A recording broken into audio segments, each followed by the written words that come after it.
The plot thickens. Who did it? Now there is a new thread that is making the rounds. A couple of websites have published this, that the killing of Hardeep Singh Nijjar may have had an ISI angle to it. I have given you all the links about everything that I'm going to talk about in this particular video in the description section. So please feel free to look at that to understand how many things are in play here. And I just wanted to make sure that you understand that all these things are at this point still possibilities. There is no firm confirmation only one way or the other. So what happened to Mr. Hardeep Singh Nijjar? Well, it is believed, again, these are two websites that are claiming this, that it is believed to have been two people who are operatives that have ISI connections. The names have been given, Rahat Rao and Tariq Kiani. These were planted in Canada by the ISI, and they may have had a hand in the killing of Nijjar. Why was this necessary? Well, that story is there in the link that I gave you. You can read all the details. It has to do with drugs, drug running, and so on and so forth. This is one possibility. If you ask me, well, let me just walk through this one possibility. So the Taliban has destroyed close to 90% of the opium crop in Afghanistan. At whose behest? When the Americans were there, they did nothing of that sort. Then how come now they are destroying the opium crop? We also know that in Manipur, in the hilly areas, all the opium production has been destroyed. Is it possible that the Indian government gave wheat and other supplies to Afghanistan in exchange for them destroying their opium crop?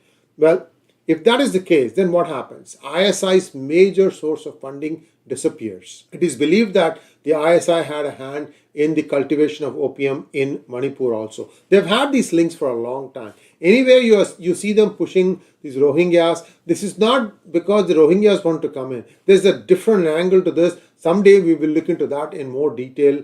And today, let us just say that ISI has fast depleting revenues, and they may have had a way to try and recoup some of that by scaling up the drug smuggling operations from China to Mexico to US, China to US, and China to Canada.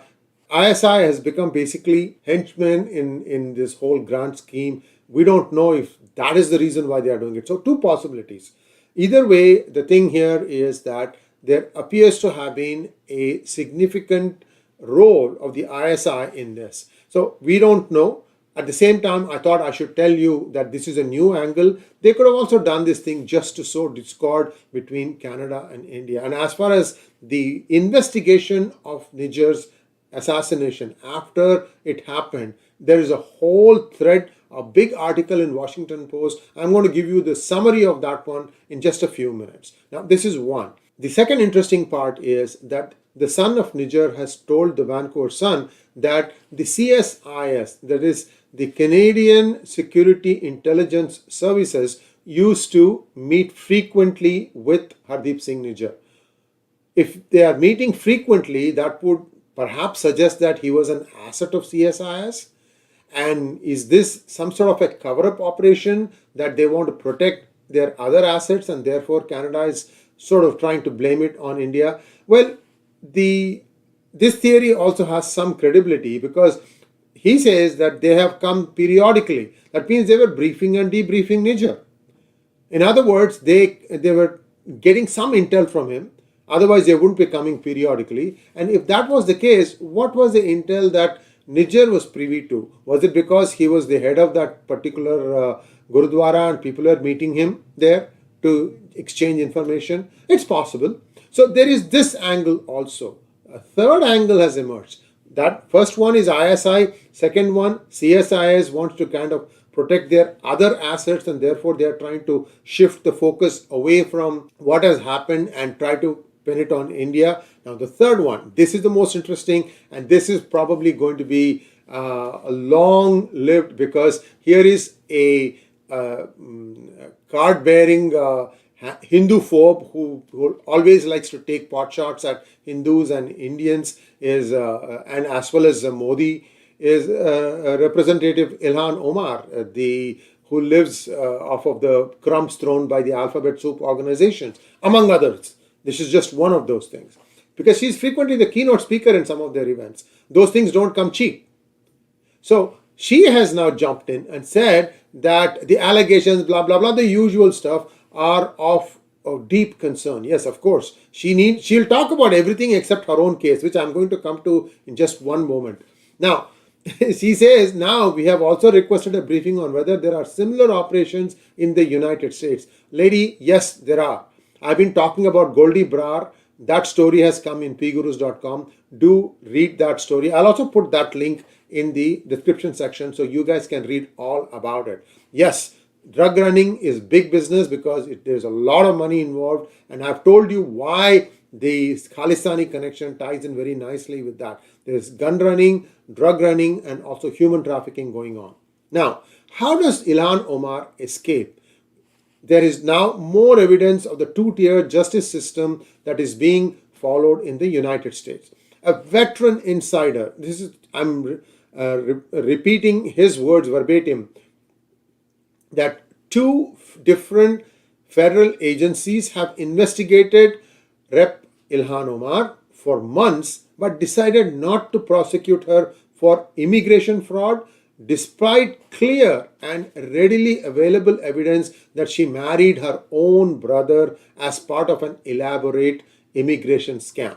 This appeared 3 years ago, guys, August 5th, 2020.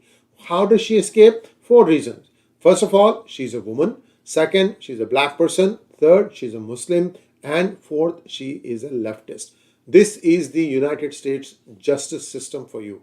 Immigration fraud is for life. At any time she can be deported. I'm just hoping that a more spined FBI and Department of Justice will come in at some point of time and make sure that she is shown the door.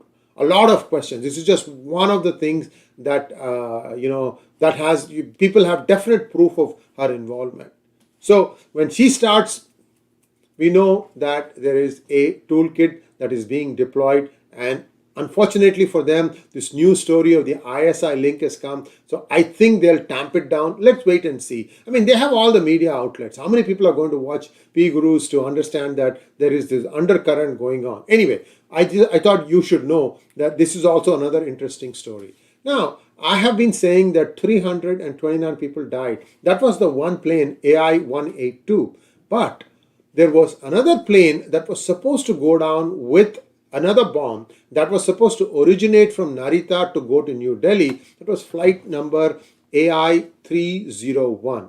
But because of the way they calculated the times and that Japan does not follow daylight savings time, they got the timing a little bit wrong. So the bomb was in the airport in a handling section, and it was in a suitcase, and it went off, killing 2 people and injuring 4 others. So the total devastation is 331 dead. I thought I should clarify this because somehow it escaped my mind that 2 people had died in Narita airport also. What was their fault? It is very, very sad that people such as the mother of Talvinder Singh Parmar says that this man was a martyr and that Khalistan Zindabad. These are nothing but cold-blooded terrorists and murderers. That's all I can say. And the sooner this thing is laid to rest, the better for everyone. Now, the investigation itself. So Nijjar was assassinated.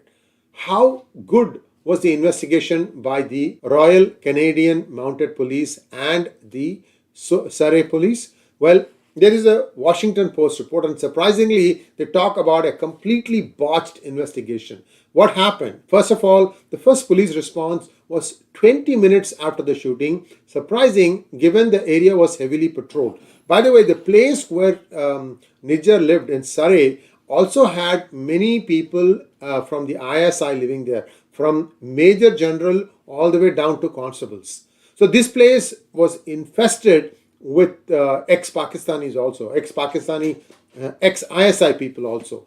And I'm telling you, Canada is going to hell in a handbasket the way it is going. the way so many people are showing up there, and the lax way in which they have implemented their laws. And this is also exposing all the chinks in Canada's own internal law and order methods. I hope somebody with a spine comes in and says, we're going to crack the whip, there's a new sheriff in town, and we are going to clean up this mess, and whoever is at fault, we shall extradite them back to their respective countries. So the first one was the slowness in the police response. Then a fight immediately broke out on jurisdiction between the Surrey police and RCMP. So they were trying to probably talk about jurisdiction or whatever. This happens sometimes among police organizations.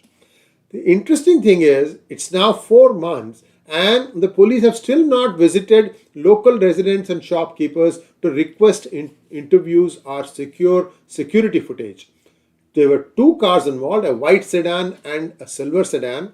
The white sedan had the killers who had a hooded Sikh getup and were chased by another Gurudwara leader. The Gurudwara Walas decided to chase 2 more Sikhs in a nearby park. Why? Nobody knows. They ran into a cul-de-sac where the silver sedan was there with 3 people inside waiting. So 3 plus 2, 5 people, and somehow the silver sedan managed to escape from the cul-de-sac despite the Gurudwara pursuers remains unexplained. All sorts of things going on. Have all these people been investigated? I don't know, because nothing has come out so far. It's also believed that many people were shooting videos on their phone and they were uploading on social media even before the police arrived. And we told you that there was an argument. Majority of the businesses on the route the killers took haven't been contacted by police even till date. The police couldn't find the killers or cars in their databases. They asked the public for help a full 1 to 2 months later. One Gurudwara leader claims that Nijjar's mechanic told him he found a tracking device in the wheel of Nijjar's car sometime before the incident. It could have been the CSIS who might have planted the tracking device. So they want to make sure that they know where he is. It's for his own safety. I'm just telling that's a possibility. I'm not saying they did that. So whatever it is, somebody planned this thing and executed it. In short, the police has thus far botched it. Intel is botched. The evidence is botched. So whatever we can say that there was a hand of India in it, they have to explain all these questions. What has happened thus far? I've also said in one of my previous hangouts that the ISI was settling scores in the sense that they were cleaning house. Some people who happened to be their handlers were also being mysteriously disappeared. This has been happening. Nijjar is not the first killing, guys. This is like the 12th or the 13th. There have been a lot of things going on of this nature. So there is something more going on that is beyond what you and I are seeing. There's something going on beyond this. And we'll have to wait and see when that intelligence and that information turns up. At this point, it looks like there are many people who may have done it, but somehow the Indian government is getting blamed and there appears to be not a shred of evidence pointing in that direction. Thanks for watching. Please like, share and subscribe to our channel. Don't forget to click on the bell button for notifications. Namaskar.